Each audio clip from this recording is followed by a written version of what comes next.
problema es que la gente ya no quiere eso. O sea, han abusado. Les puedo platicar así rápido. ¿Por qué no? No, pero es muy interesante esto. Es muy interesante. Mire, un negocio de arriba, ¿sí? Ancira tenía una planta de fertilizante, ¿sí? En Pajarito, de las que privatizó Salinas. Le llegó la planta Ancira. Se privatiza. Ahora con el gobierno del presidente Peña se decide comprar la planta. La compró Pemex. La compró Pemex. Sí. Por encima. Estaba convertida en chatarra. Costaba cuando mucho $50 millones por el terreno. 800. Sí. Pagaron $500 millones. O sea, estamos hablando de negocios. Es que hay un acuerdo sobre el tema de la arriba sobre ese tema hay un acuerdo. De corrupción, sí, de impunidad. Pero no los va a perseguir, candidato. No, es que hay un acuerdo. Entonces dijo que no los va a perseguir. Vamos a acabar con la corrupción, vamos a acabar con la comunidad, con la impunidad. ¿Pero cómo? Y claro que los mexicanos todos, sí, la mayoría de los mexicanos está de acuerdo. Totalmente. Ahora, el que hace esos negocios, sí, es el que hace esos jugosos negocios al amparo del poder público, que se han hecho inmensamente ricos, sí, pues claro que no quieren el cambio, o sea, los comprendo. Pero no los ¿Pero va cómo? ¿Pero cómo? A ver, No los voy a perseguir, por favor. porque no es mi fuerte, Candidato. la venganza, y porque lo que queremos, sí, es sacar a México del atolladero en que lo han metido. Vamos a iniciar una etapa nueva en la vida pública del país. A ver, candidato. ¿Pero cómo? Denis tiene otra pregunta en ese mismo tema. En el tema de la corrupción, y que creo que ahí sí hay una cosa. A ver.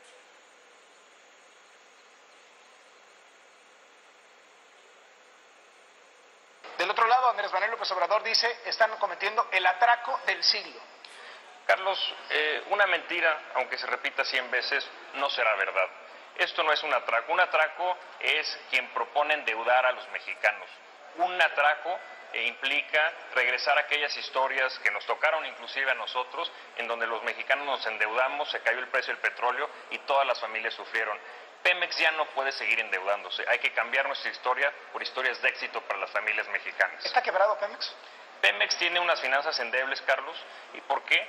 Porque, si me permites hacer el contexto, en los últimos 10 años Pemex ha pasado de producir en su pico 3.3 millones de barriles a producir 2.5 millones de barriles diarios. ¿Por qué? Porque ya no hay petróleo abajo. Carlos, inclusive en gas. Hoy en día México es un importador neto de gas. 33% del gas que consumimos en nuestro país es importado. Estamos en riesgo de convertirnos en importadores netos de energía. Esto no es justo para nuestras siguientes generaciones. Tenemos la oportunidad de cambiarlo a través de incrementar nuestra producción y, sobre todo, transformar hidrocarburos en empleos. Está ahí. Pero hay más, ¿eh? Pero bueno, ya después lo vemos. Pero el artículo...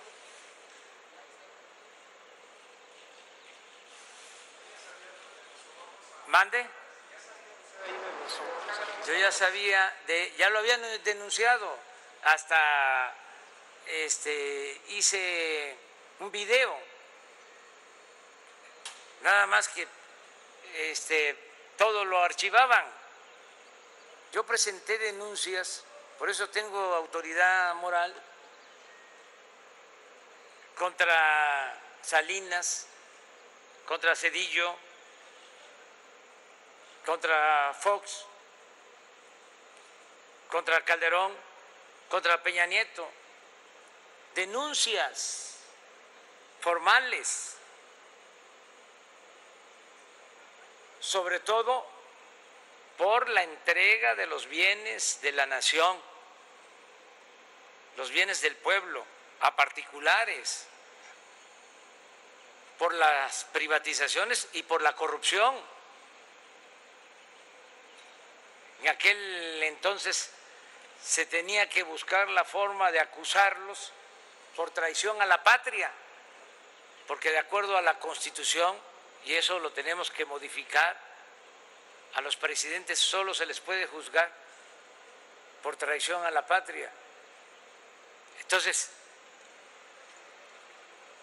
miren lo que escribió hace 3 días léelo, ¿no? Carlos Rodríguez de Mola. No, es muy interesante lo que estamos viviendo, pero a mí me llama la atención porque es bastante creíble lo que dice. Yo por ahí escuché de que les había costado comprar la reforma energética, creo que 1.200 millones de pesos. Y como lo plantea él, pues es creíble. Miren lo que dice. Bueno, este artículo lo escribió el 22 de julio en el Universal, Cómo casar a Peña Nieto, y dice así. ¿Cuánto? Hace 4 días, ¿no? Hace 4 días. Enrique Peña Nieto solía hacer amarres en su propia oficina, con gobernadores o con legisladores de mayor perfil. Votos a cambio de recursos presupuestales con margen de discrecionalidad para que a la hora de ser asignados generaran una comisión entre comillas. Concluida la negociación, levantaba el teléfono rojo de la oficina presidencial de Los Pinos y muchas veces incluso giraba la instrucción directamente a Fernando Galindo, su subsecretario de Egresos de Hacienda. Dale tantos millones a tal o a cual y punto. Lo que seguía era una minuciosa operación para darle forma legal al asunto. El papeleo, pues, para guardar las apariencias. Esa minuciosa operación era llevada a cabo por un hombre que fue asesinado hace 2 meses en Morelos. La Fiscalía Local apuntó que fue un crimen pasional. Nadie como Isaac Gamboa Lozano, quien el sexenio pasado se desempeñó como titular de la Unidad de Política y Control Presupuestal de Hacienda, para hacer una radiografía de cómo funcionaba la corrupción al más alto nivel. A cambio de los votos del Congreso, legisladores y gobernadores recibían manga ancha para etiquetar, entre comillas, recursos del presupuesto federal hacia alguna obra pública que quisieran, y de esa obra ellos se quedaban con una tajada.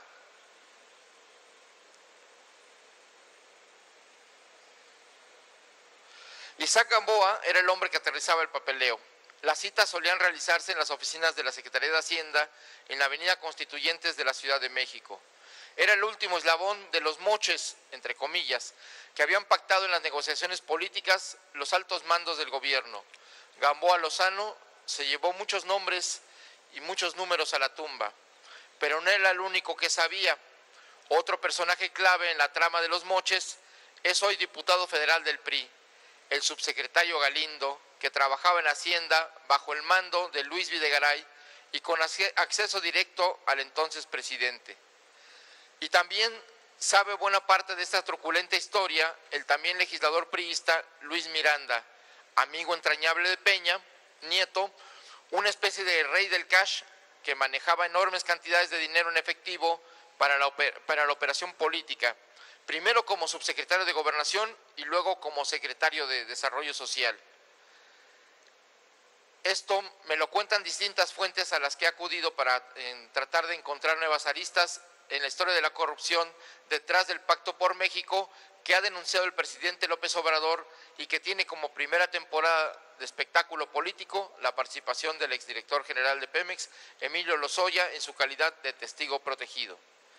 En la operación de compra de votos que acompañó al Pacto por México, el desfile de nombres que sueltan las fuentes es interminable. Vamos a ver cuáles salen a la luz pública, cuáles se reservan por estrategia y contra cuántos realmente existe un proceso judicial que termine en una sentencia. Solo con una investigación exhaustiva que no seleccione interesadamente acusados y derive en una condena, se podrá hablar de combate a la corrupción y fin de la impunidad. Todo lo demás es campaña política. Sí. Pero hay otro de las cajas fuertes. Es que ese es buenísimo. Ningún guionista pues de Netflix podría hacer eso.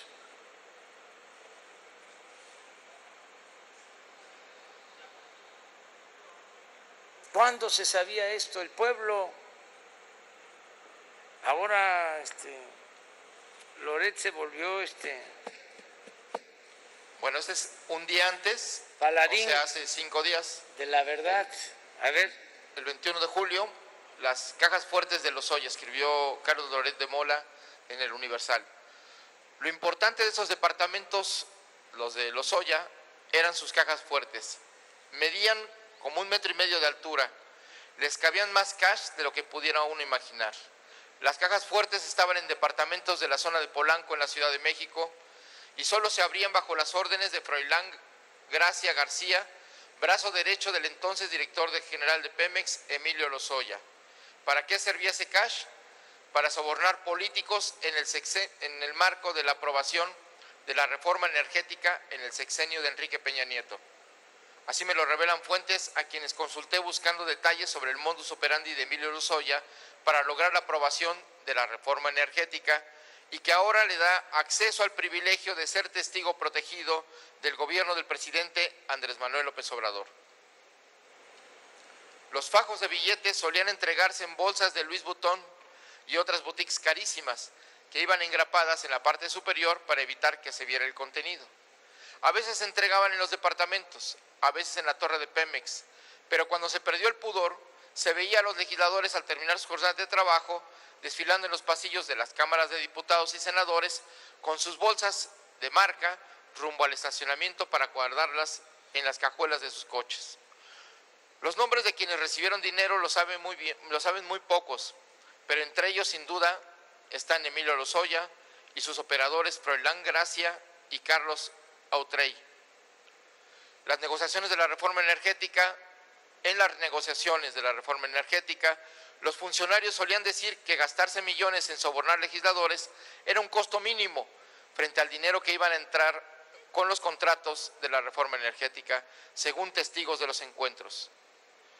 Por eso no faltó el vivo que en vez de pedir sus bolsitas de cash, mejor pedía llevar mano en contratos petroleros que pudieran inclinar a favor de empresas de amigos y socios que le redituarían jugosamente el favor. Está claro que en la mira están mucho más el PAN y sus integrantes que políticos de otros partidos. Eso por la razón político-electoral que también mueve al presidente López Obrador. Es natural. ¿Está bien, verdad? Bueno, pues así está esta historia, continuará. Ya nos vemos el lunes, que la pasen muy bien. ¿Usted considera que la Fiscalía General de la República podría llamar al expresidente Peña Nieto a declarar? Yo creo que todos los involucrados, si así lo decide la Fiscalía, todos tienen que comparecer.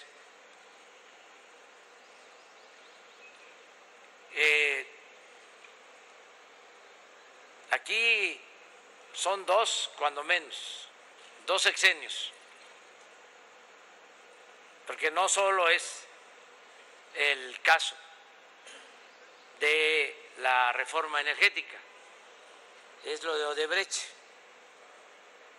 y eso viene del sexenio de Felipe Calderón. O sea, son procesos que se complementan. Entonces todos ya conocen también mi postura. En el caso de los expresidentes, ya lo he dado a conocer desde que tomé posesión.